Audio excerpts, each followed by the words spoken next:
Have you ever downloaded the Daily Money One app but ended up giving up on it? When it comes to bookkeeping, the hardest part is not the tool. The hardest part is sticking with it. A lot of people give up halfway because they try to record every single transaction.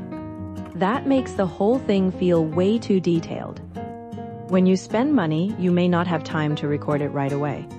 And before bed, forcing yourself to remember where every small amount went can feel like mental torture for some people. So in today's video, I want to share a smart, lazy bookkeeping method.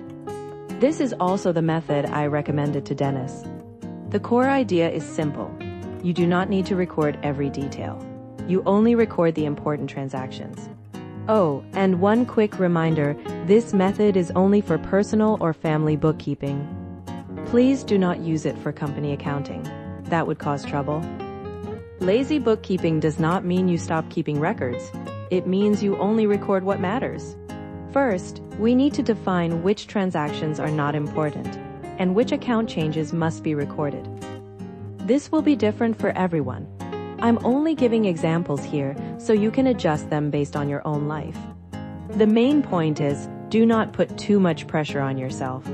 Otherwise, you may end up giving up completely. Unimportant daily spending includes things like meals, drinks, and normal everyday expenses. These small expenses happen every day. The amounts are usually small, and recording them one by one is just a waste of time for lazy bookkeepers. So in daily life, you can simply ignore them. You do not need to record everyone.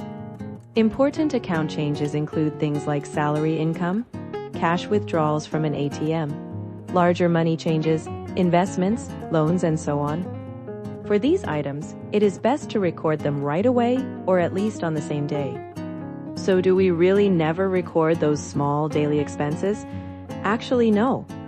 If you do not record those small expenses over time, the numbers in the app will not match real life. If you ignore that forever, the gap will get bigger and bigger, and your records will stop being useful. So it is not that we never record them. We let them build up and settle them all at a fixed time. The key to this method is regular adjustment. You can create an expense account called correction, then record the adjustment on a regular schedule. Let's use cash as an example. Every weekend, you can count how much cash is left in your wallet, then compare it with the asset cash amount shown in the app. After you subtract the two numbers, record the difference from asset cash to expense correction. That way, your cash account is adjusted back to reality. Here is a real example.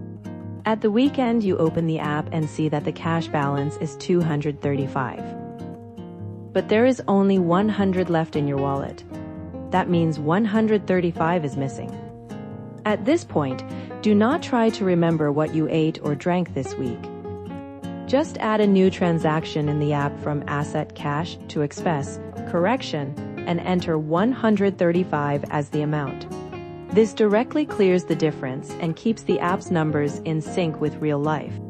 This is the little trick that lets you skip small daily records while still keeping your books correct. In the same way, you can check your bank balance every week or every month. Compare it with the balance in the app, then record the difference to expense correction. For credit cards, after you receive the bill and pay it through your bank, remember to record a payment transaction from asset bank to liability credit card. Then compare the card statement with the spending records in the app. For any difference that does not match, record one transaction from liability credit card to expense correction. We will make another video next time to talk about credit card bookkeeping in more detail. The method I introduced today is actually based on a basic balance adjustment used in accounting. I just turned it into a lazy correction method. With this version, you focus on the important money first, then adjust the unimportant money when you have time. That way, you can understand your assets and your financial situation with the least amount of time. I hope this was helpful, and if you have any questions, feel free to bring them up and discuss them with us. I'm Nana. See you next time. Bye-bye.